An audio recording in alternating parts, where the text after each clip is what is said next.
الذي أرسل رسوله إلى الناس كافة وبشيرا ونذيرا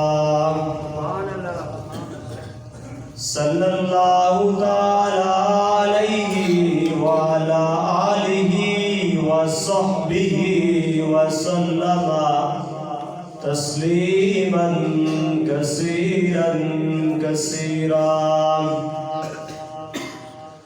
أما بعد فأعوذ بالله من الشيطان الرجيم.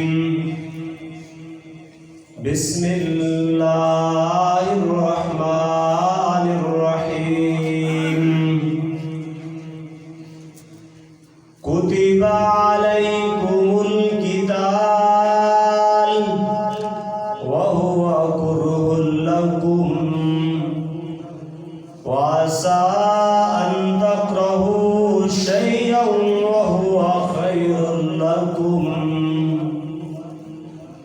وقد قال قائدنا الأعظم رسول الله: الجهاد مختصر طريق الجنة أو كما قال. وقال رسول الله صلى الله تعالى عليه وسلم: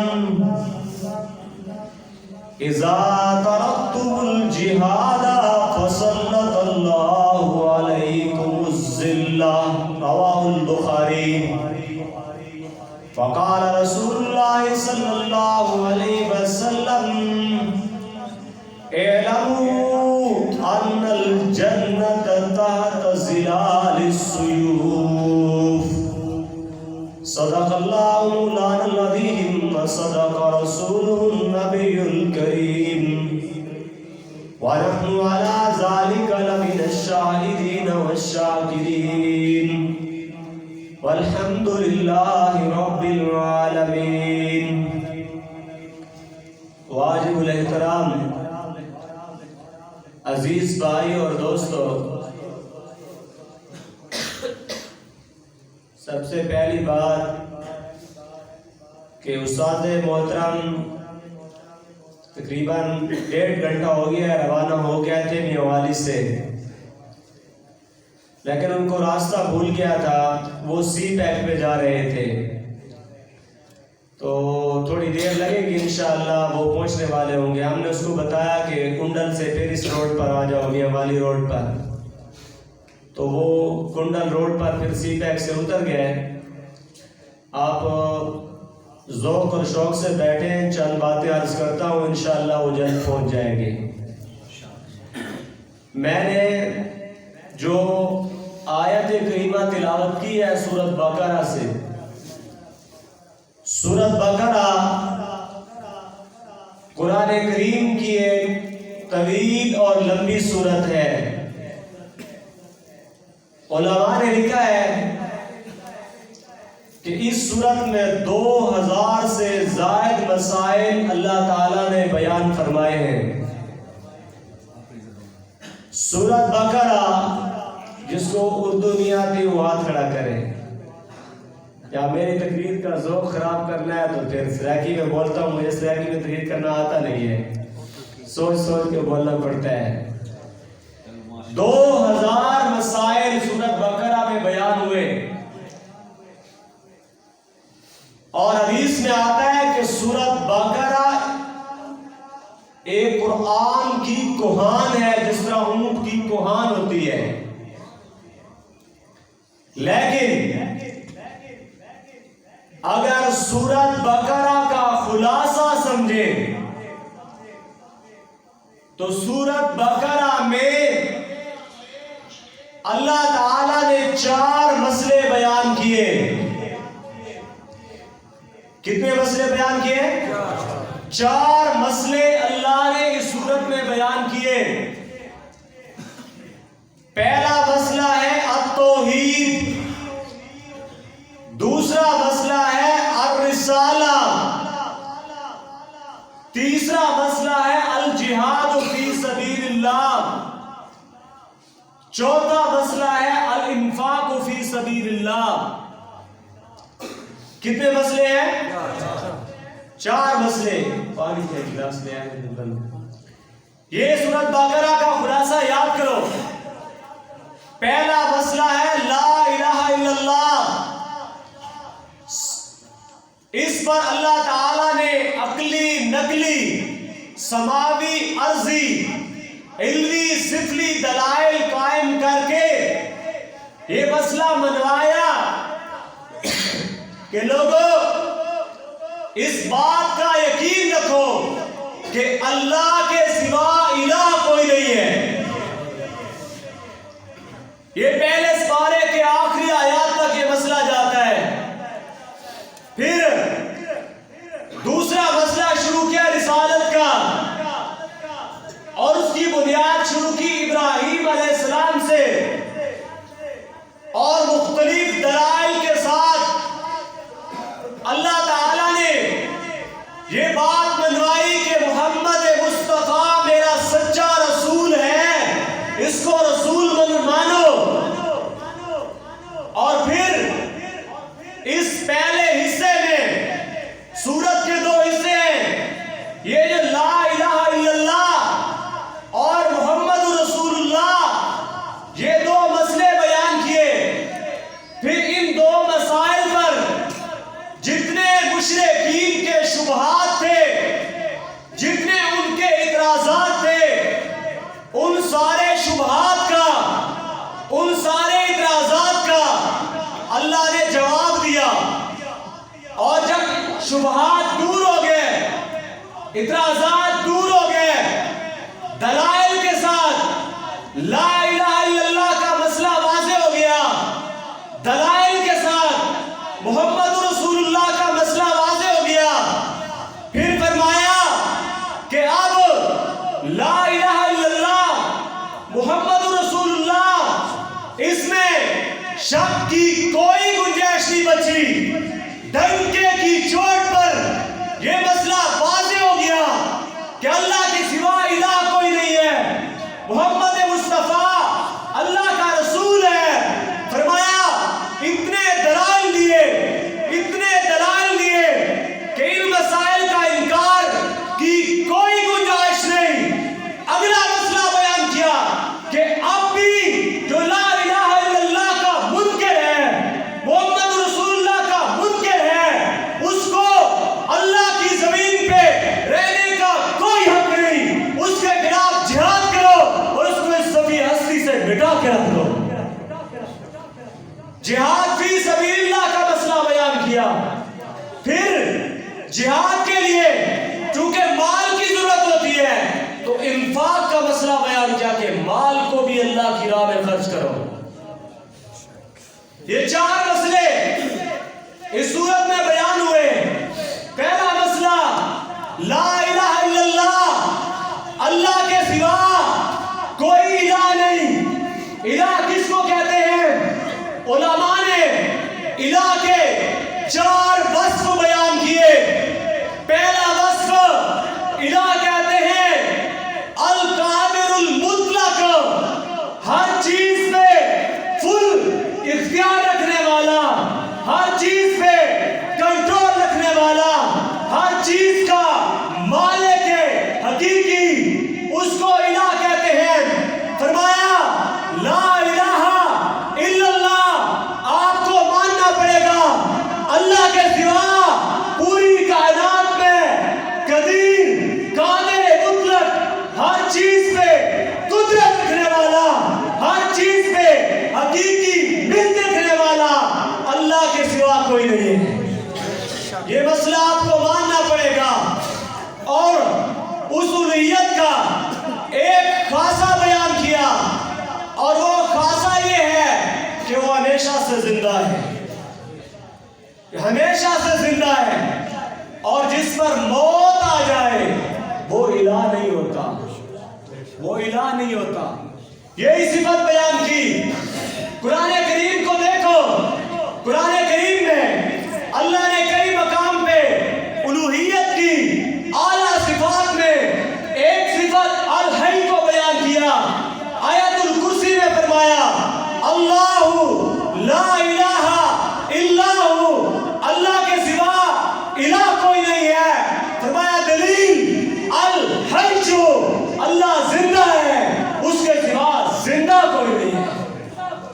یہ الوہیت کی سب سے بڑا خاصہ ہے اور مخلوق کی سب سے بڑی عجز و موت ہے. سمجھ آ رہی ہے آپ کو بات؟ اور یہی بات ہے یہاں پہ فرمایا اللہ کے سوا زندہ کوئی نہیں. یہ اس بات کی دلیل ہے کہ اللہ کے سوا الہ کوئی نہیں ہے. اور جب میرا نبی اس دنیا سے جانے لگا اور آپ کی موت کا وقت آیا، بخاری اٹھا کے دیکھ لے، وہاں پر اسی دلیل کا میرے نبی نے تذکرہ کیا. بخاری میں ہے، مسلم میں ہے، نسائی میں ہے، مسند احمد میں ہے. فرمایا اللہ کے نبی نے لا الہ الا اللہ، یہ آخری الفاظ تھے اللہ کے نبی کے. لا الہ الا اللہ، اللہ کے سوا کوئی الہ نہیں. الا ان للموت سکرات، الا خبردار، ان للموت سکرات، موت کی سختیاں بڑی ہوتی ہیں، موت کی سختیاں بڑی ہوتی ہیں. یہی بتانا چاہتا ہے میرا پیغمبر، لوگوں اللہ کے سوا الہ کوئی نہیں. کیوں؟ کہ اللہ زندہ ہے، اس کے سوا زندہ کوئی نہیں ہے.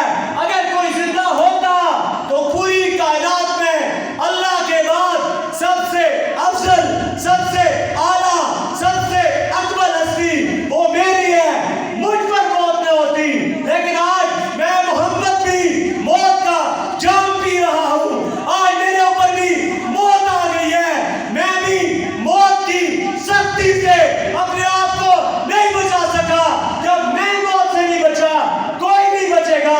جب کوئی نہیں بچے گا پھر الہ وہ ہوتا ہے وتوکل علی الحی الذی، اس زندہ پر بھروسہ رکھو، لا یموت، جس پر موت نہیں آئے گی. نعرہ تکبیر، مسلک حق جمعیت اشاعت التوحید و سنہ. اور یہ بھی یاد رکھیں، موت کا لفظ کسی کی شان کے خلاف نہیں ہے سوائے اللہ کی. آج یہ نیا فرقہ نکلا ہے جو کہتے ہیں نبی کے لیے موت توبہ توبہ توبہ، یہ بے ادبی ہے. اس بات کو سمجھیں. پہلے وہ کہتے تھے کہ نبی کو بشر کہنا بے ادبی ہے. انہوں نے نبی کے ادب اور بے ادبی کے معیار خود مقرر کر لیے ہیں. قرآن ہی کہتا ہے افَإِن مَاتَ أَوْ قُتِلَ، میرے پیغمبر پر اگر موت آ گئی یا یہ قتل کیے گئے تم اپنے دین سے پھر جاؤ گے. افَإِن مِتَّ فَهُمُ الْخَالِدُونَ، آپ پر موت آئے گی تو وہ ہمیشہ رہ جائیں گے. إِنَّكَ مَيِّتٌ وَإِنَّهُمْ مَيِّتُونَ، میرے پیغمبر آپ بھی ایک دن میت ہونے والے ہیں، وہ بھی ایک دن میت ہونے والے ہیں. کبھی قرآن کہتا ہے اِذْ حَضَرَ یعقوب الموت، جب یعقوب پیغمبر پر موت کا وقت آ گیا، موت آنے لگ گئی. اور اسی طرح سلیمان علیہ السلام کے بارے میں آیا ما دل علی موتہ، ما دل علی موتہ الا دابۃ الارض، کہ ایک زمین کے کیڑے نے اس کی موت پر دلالت کی ہے. تو سب سے زیادہ موت کا لفظ استعمال بھی انبیاء کے لیے ہوا ہے. یہ نبی کی شان کے خلاف، موت کا لفظ صرف اللہ کی شان کے خلاف ہے. صحابہ نے نہیں فرمایا. رسول اللہ پر وفات ہوئی تو صدیق اکبر اندر داخل ہوئے، میرے نبی کے چہرہ مبارک سے کپڑا ہٹایا اور بوسہ دیا اور فرمایا طبت حیا و میتا، میرے محبوب تم زندہ تھے تب بھی پاک تھے، تم میت ہو تب بھی پاک ہو. تجھ پر موت آ گئی ہے تب بھی تم پاک ہو. یہ فرمایا. یہی الفاظ حضرت علی نے فرمائے. اور جب پھر باہر آئے تو پھر منبر رسول پہ کھڑے ہو کے فرمایا من کان منکم یعبد محمدا فإن محمدا قد مات، تم میں سے جو محمد کی عبادت کرتا تھا اسے یقین کر لینا چاہیے کہ محمد مصطفیٰ پہ موت آ گئی ہے. یہ تو حدیث میں ہے، صحابہ ہے. اور امام بخاری نے بخاری شریف میں 6 مقام پہ باب قائم باب وفات النبی و مرضی، باب وفات النبی و جیش اسامہ، باب وفات النبی، وفات النبی کے 6 باب امام بخاری نے قائم کیے اور ایک باب بھی حیات النبی کا قائم نہیں کیا۔ پوری بخاری میں حیات النبی کا ایک باب بھی، اور ہمیں کہتے ہیں کہ عنایت اللہ شاہ بخاری کے بعد یہ شروع ہوئے ہیں۔ ہاں، امام ابو داؤد کی، ابو داؤد شریف اٹھائے، امام ابو داؤد کہتا ہے باب العزیت عن المیت، میت کی طرف سے قربانی کرنا جائز ہے، باب العزیت عن المیت۔ اور نیچے جو دلیل لے آیا کہتا ہے نبی علیہ السلام کے پیچھے علی قربانی کرتے تھے، تو مطلب ہے علی نبی علیہ السلام کو میت سمجھتے تھے اور پھر اس کے پیچھے قربانی کرتے تھے۔ یہی تو مقصد ہے امام داؤد کے بتانے کا۔ آج انہیں کھڑے ہوئے ہیں کہ موت کا لفظ انبیاء کی شان کے خلاف ہے، اور جس پر موت آ جائے اس کی روح جسم سے نکل جاتی ہے۔ قرآن کریم گواہ ہے، اللہ فرماتے ہیں اذا بلغت الحلقوم، جب وہ روح اس گھنٹی پر پہنچ جاتی ہے، گھنٹی پر پہنچ جاتی ہے، وَأَنْتُمْ حِينَئِذٍ تَنْظُرُونَ، تم اس وقت اس کو دیکھ رہے ہوتے ہو، وَنَحْنُ أَقْرَبُ إِلَيْهِ مِنْكُمْ وَلَكِنْ لَا تُبْصِرُونَ، ہم تم سے زیادہ قریب ہوتے ہیں اس کے لیکن تم دیکھ نہیں رہے ہوتے ہو۔ ترجعونہا، ترجعونہا ان کنتم صادقین، اس روح کو لوٹاؤ نا اگر تم سچے ہو، قیامت بھی آئے گی، لوٹا کے دیکھو۔ تو قرآن کہتا ہے موت کے وقت روح کلا اذا بلغت التراقیہ، خبردار جب روح یہاں گھنٹی پر پہنچ جائے گی، وکیلا من راق، اور فرشتے کہتے ہیں کون لے کر جائے گا، جنت والے یا جہنم والے؟ یا ایک معنی ہے کہ پھر تم مایوس ہو جاتے ہو اور کہتے ہو من راق، ہے کوئی دم کرنے والا، وظن انہ الفراق، اسے یقین ہو جاتا ہے کہ میں اب جدا ہونے والا ہوں، والتفت الساق بالساق، وہ پنڈلیاں رگڑ رہا ہوتا ہے۔ یہاں پر بھی فرمایا، کبھی قرآن کہتا ہے تتوفاهم الملائکۃ الطیبین، جب فرشتے پاکیزہ لوگوں کی روح کو نکالنے کے لیے آتے ہیں۔ اور حدیث میں بھی آتا ہے، بخاری شریف کی حدیث ہے، اللہ کے حضرت عائشہ فرماتی ہیں یمنی چادر دکھائی اور فرماتی ہیں ہذہ رداء، لوگوں اے صحابہ کی جماعت، یہ وہ چادر ہے نوزیہ فیہ روح نبی صلی اللہ علیہ وسلم، اس چادر میں اللہ کے نبی کی روح کو کھینچا گیا، کھینچا گیا۔ نوزیہ، نزا کا کیا معنی ہوتا ہے؟ کھینچنا۔